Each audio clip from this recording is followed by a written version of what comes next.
শয়তান, এই ডাইনি, আমি তো তোকে চিনিও না, তুই কেন এসেছিস? কেন এসে আমার এত বড় একটা ক্ষতি করতে চেয়েছিস? চুপ করো, অসহ্য নকল, অসহ্য। এই বর্বর, এই ব্যক্তিমেজ মহিলাকে থামাও, তুমি থামাও। শোনো দাদা, আমাকে থামাবে? আমাকে কে থামাবে? আমি তোকে জুতা পিটা করে তোর শরীরে ছাল বাকল উঠিয়ে রাস্তায় ছেড়ে দেবো।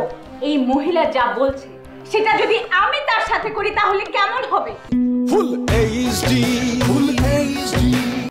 বৌদি আইনের আগে দিয়ে তানিশা হোটেল সারি চলে গেছে। এখন তুই কিল্লাই এ কথা বলতেছ যে অ্যালেক্স মালেক খানের রুমের মধ্যে তানিশা আছিল, তোর উদ্দেশ্য কি? ও, নতুন কইরা আবার কি উদ্দেশ্য সেটা তোকে বুঝান লাগবে, তাই না? অ্যালেক্স মালেক খান দিনের পর দিন আমার সাথে যা ইচ্ছা তাই করছে।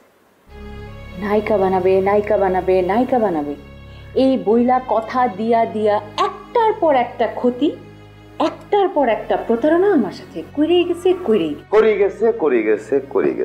আর তুইও করছ, তুই তারা সাউন্ড দিছস, কিল্লাই দিছস। তোর উদ্দেশ্য কি ভালো আছিল?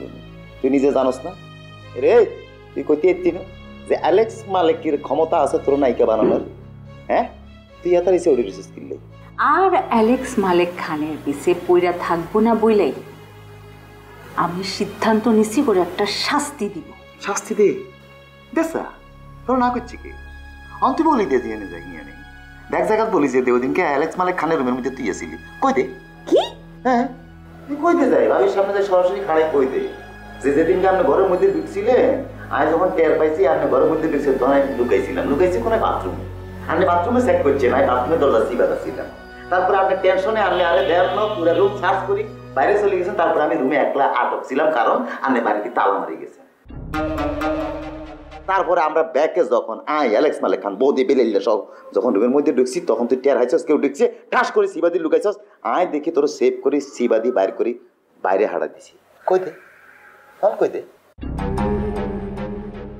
প্রয়োজন হলে আমি সেটাও বলবো যে আমি অ্যালেক্স মালেক খানের রুমে ছিলাম, কিন্তু এখন মনে হয় সেটা বলার দরকার না, দরকার নেই, দরকার নেই আর কোনো কিছু বলার। আমার যা কিছু শোনার আমি শুনে ফেলেছি, আমাকে আর কোনো কিছু বলার দরকার নেই। দাদা, ও দাদা গো, এই সামারাই ছিল, ওই সামারাই ছিল অ্যালেক্স খানের রুমে। ও দাদা, খারাপ না জানি না হলে সিকলক্কর করিও না। আমার আর কোনো কিছু বোঝা শোনার দরকার নেই।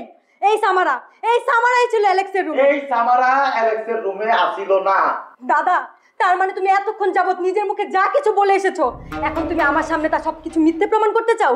এই সামারা, এই ডাইনি, এই রাক্ষসী ছিল অ্যালেক্সের রুমে।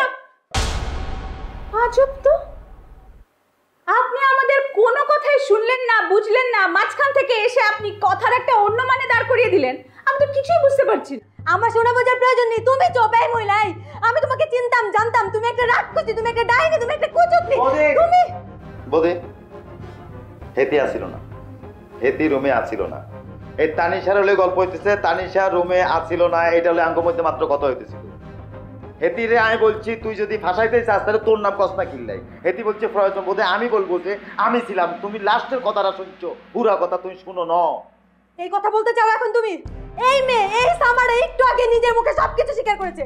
সে বলেছে প্রয়োজন হলে আমি তাই বলবো যে আমি অ্যালেক্সের রুমে ছিলাম, আর এখন নিজের কথা অস্বীকার করছো? হ্যাঁ, এই শয়তান, এই ডাইনি, আমি তো তোকে চিনিও না, তুই কেন এসেছিস? কেন এসে আমার এত বড় একটা ক্ষতি করতে চেয়েছিস? চুপ করো, অসহ্য নকল, অসহ্য।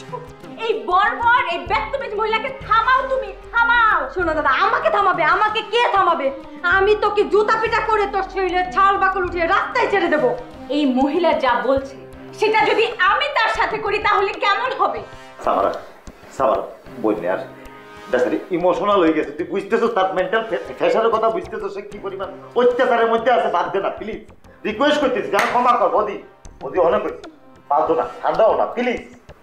এইটা একটা হোটেল, একটা পাবলিক প্লেস, সেজন্য আমি জাস্ট চুপ করে গেলাম। হজম করে যাওয়ার মানে এই নয় যে আপনি আমাকে যে অপমানটা করেছেন সেটা আমি ভুলে যাব। এই অপমানের প্রতিশোধ আমি জাস্ট